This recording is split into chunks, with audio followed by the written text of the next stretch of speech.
केमिस्ट्रीच्या पेपरमधले संपूर्ण क्वेश्चन्स त्याचबरोबर त्याचे आन्सर.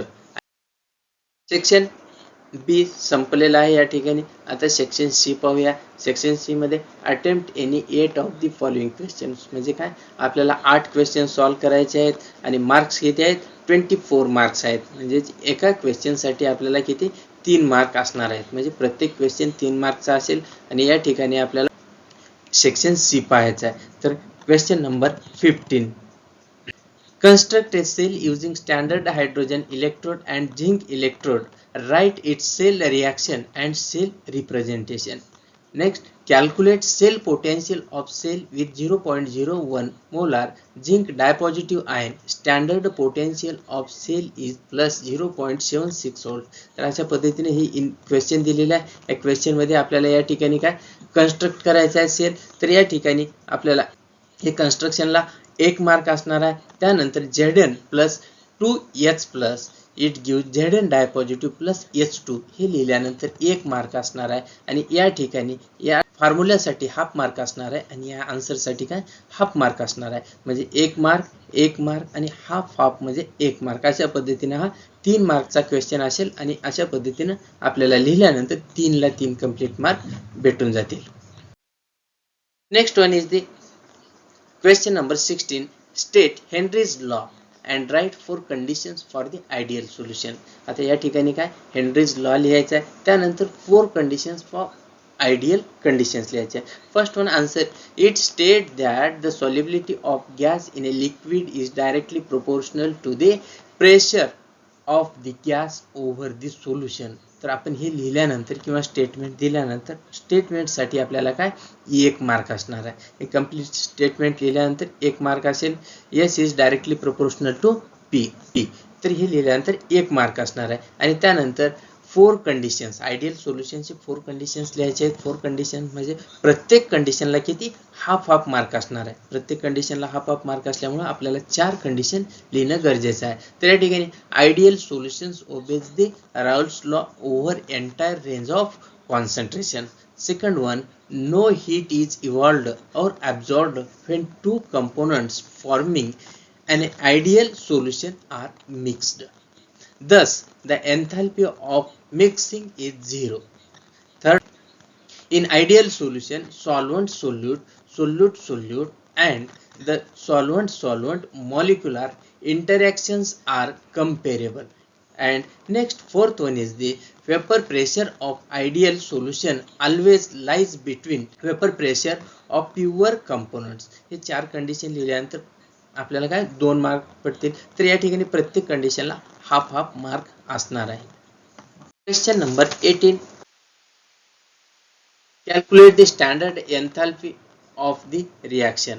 तर या ठिकाणी काय स्टँडर्ड एन्थॅल्पी ऑफ रिॲक्शन कॅल्क्युलेट करायचे आहे. आपल्याला रिॲक्शन दिलेली आहे, त्याचं रिप्रेझेंटेशन दिलेलं आहे. रिॲक्शन पाहून घ्यायचे. SiO2 plus 3 carbon graphite it gives SiC plus 2CO.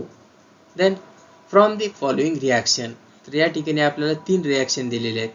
Si plus O2 it gives SiO2. Then 2C म्हणजे 2 carbon plus O2 it gives 2CO and Si plus C it gives SiC. अशा पद्धतीने आपल्याला काय या ठिकाणी दिलेलं आहे. आणि आपल्याला या ठिकाणी आन्सर लिहायचं आहे. आन्सर लिहित असते वेळेस first of all reverse the equation 1. काय करायचं आहे आपल्याला, रिव्हर्स द इक्वेशन 1. इक्वेशन 1 जे वर दिलेलं आहे त्याला काय करायचं आहे, रिव्हर्स लिहायचं आहे. रिव्हर्स लिहिल्यानंतर SiO2 it gives Si plus O2. नंतर ॲड इक्वेशन 2, 3 अँड 4. काय करायचं आहे, add equation 2, 3 and 4. Here the equation 2, equation 3 and equation 4 आपण लिहिल्यानंतर आन्सर काय लिहायचं, या ठिकाणी SiO2 plus C it gives SiC plus 2CO म्हणजे डेल्टा एच याची किती येईल प्लस 624.7 किलो जूल. तर अशा पद्धतीने काय या ठिकाणी रिप्रेझेंट करायचं आहे. या ठिकाणी हे ॲड इक्वेशन केल्यानंतर या ठिकाणी प्रत्येक इक्वेशनसाठी हाफ मार्क असणार आहे. त्यानंतर रिक्वायर्ड इक्वेशनला या ठिकाणी आपल्याला 1 मार्क असणार आहे. आन्सरसाठी काय असणार आहे, हाफ मार्क असणार आहे. अशा पद्धतीने काय या ठिकाणी आपल्याला 3 मार्क्सचं डिव्हिजन करून दिलेलं आहे. Next question 19. Stolz dilution law for weak acid obtain relation between solubility product and its solubility means aluminum hydroxide. तर या ठिकाणी आपला फॉर्म्युला लिहिल्यानंतर हाफ मार्क भेटेल. त्यानंतर रिॲक्शनला 1 मार्क असणार आहे आणि रिॲक्शन लिहिल्यानंतर या ठिकाणी या फॉर्म्युल्यासाठी हाफ मार्क असणार आहे आणि आन्सरसाठी काय 1 मार्क असणार आहे. म्हणजे या ठिकाणी हाफ 1 मार्क, 2 मार्क आणि 3 मार्क अशा पद्धतीने या ठिकाणी हे लिहिल्यानंतर आपल्याला 3 मार्क निश्चित भेटून जातील. 60% of reactant decompose in 45 minutes in a first order reaction. Calculate the half life period of the reaction. Write the relation between half life period and initial concentration for zero order reaction. हा question दिलेला आहे आणि ह्या क्वेश्चनचा आपल्याला answer लिहित असते वेळेस या ठिकाणी आपल्याला फॉर्म्युल्यासाठी हाफ मार्क असणार आहे या ठिकाणी. त्यानंतर या फॉर्म्युल्यामध्ये व्हॅल्यू पुट केल्यानंतर जो आन्सर येईल त्या आन्सरसाठी काय हाफ मार्क असणार आहे. नेक्स्ट टी हाफच्या फॉर्म्युल्यासाठी काय असणार आहे हाफ मार्क असणार आहे आणि त्याचे व्हॅल्यू पुट केल्यानंतर हाफ मार्क असेल. आणि या ठिकाणी for zero order reaction T half is directly proportional to A0 हे लिहिल्यानंतर आपल्याला 1 मार्क भेटणार आहे. अशा पद्धतीने या ठिकाणी काय ह्या क्वेश्चनला अशा पद्धतीने जर आन्सर लिहिलं तर आपल्याला 3 मार्क कंप्लीट भेटून जातील. Question number 21.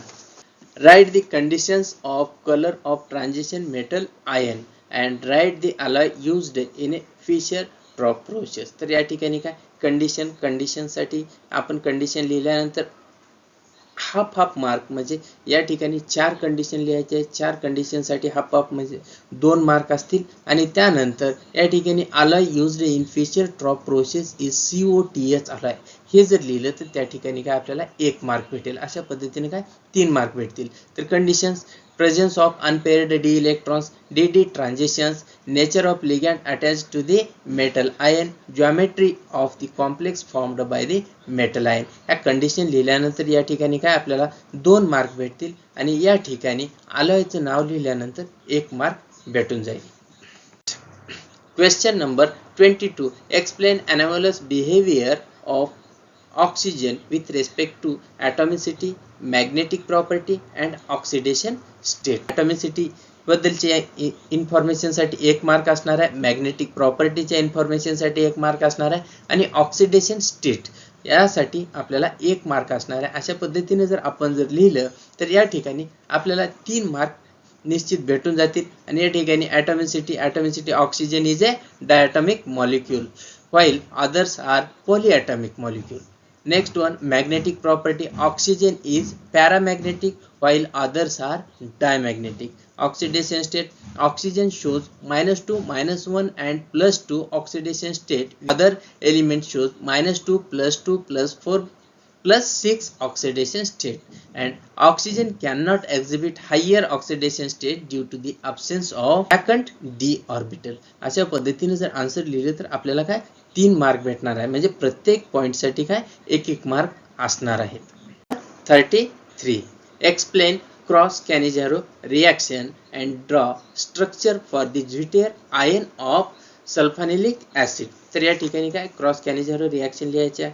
क्रॉस कॅनिझारो रिॲक्शन साठी या ठिकाणी आपल्याला काय 2 मार्क आहेत. ह्या रिॲक्शन कंप्लीट रिॲक्शन लिहिल्यानंतर 2 मार्क भेटतील. या ठिकाणी HCHO is reacted with a benzaldehyde in presence of a concentrated NaOH means sodium hydroxide and it gives the phenyl methanol plus sodium acetate. आता ही जर रिॲक्शन लिहिलं ह्या रिॲक्शन साठी काय आपल्याला 2 मार्क असणार आहेत. आणि त्यानंतर structure of zwitterion of a sulphanilic acid हे जर स्ट्रक्चर काढायचं आहे आपल्याला ह्या स्ट्रक्चर साठी काय 1 मार्क असणार आहे. म्हणजे या पद्धतीने आपल्याला 3 मार्क भेटून जातील.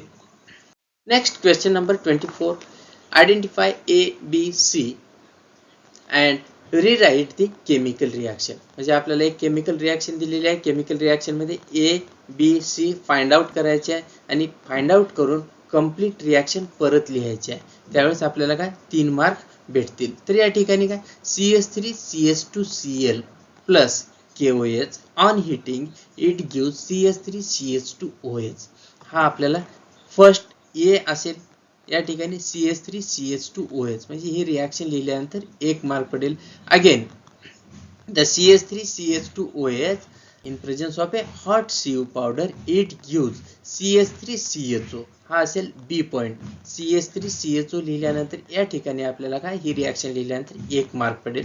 त्यानंतर again CH3CHO in presence of a K2Cr2O7 and dilute H2SO4 it gives CH3COOH. He reaction लिहिल्यानंतर आपल्याला काय 1 मार्क पडेल. म्हणजे हे पॉइंट ए असेल, बी असेल, सी असेल आणि कंप्लीट रिॲक्शन लिहायचं आहे. कंप्लीट रिॲक्शन लिहिल्यानंतर आपल्याला काय 3 मार्क भेटून जातील.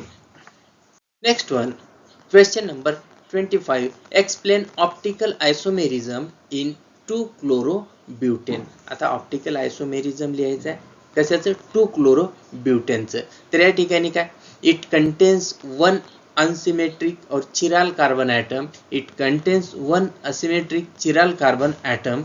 It shows optical isomers or enantiomers, and D and L are non-superimposable and mirror images of each other, and equimolar mixture of D and L forms of 2-chlorobutane is racemic mixture. हे जर point लिहिले तर प्रत्येक पॉइंटला काय half mark असणार आहे आणि त्या ठिकाणी आपण मिरर प्लेन जर काढून दाखवलं तर त्याला काय 1 मार्क असणार आहे. अशा पद्धतीने हा 3 मार्कचा क्वेश्चन आहे आणि या ठिकाणी आपल्याला ह्या 4 पॉइंट लिहिलं तर हाफ मार्क म्हणजे 2 मार्क पडतील आणि हे रिप्रेझेंटेशन केल्यानंतर या ठिकाणी अशा पद्धतीने रिप्रेझेंटेशन केल्यानंतर काय 1 मार्क भेटून जाईल. Next question number 26. Write Clemmensen reduction reactions of propane Fehling test for a ethanol. म्हणजे आपल्याला काय क्लेमन्सन रिडक्शन रिॲक्शन लिहायचे आहे. त्यानंतर काय फिलिंग टेस्ट फॉर इथेनॉल हे लिहायचं आहे. First of all carbonyl group is reduced to methyl group by treatment with a zinc Hg and concentrated HCl. तर या ठिकाणी पहा propanone is reacted with hydrogen in presence of a ZnHg and concentrated HCl. It gives propane. Ethanol is reacted with Cu dipositive ion and plus OH negative ion. It gives CH3COO negative and Cu dipositive or CH3COOH. हे लिहिल्यानंतर काय 1 mark भेटणार आहे. म्हणजे आपण हे जर point लिहिले तर 1 मार्क असेल, या रिॲक्शन साठी 1 मार्क असेल आणि ह्या रिॲक्शन साठी म्हणजेच काय या ठिकाणी फिलिंग टेस्ट फॉर इथेनॉल साठी काय 1 मार्क असेल. अशा पद्धतीने आपल्याला काय 3 मार्क साठी या ठिकाणी हा क्वेश्चन दिलेला आहे.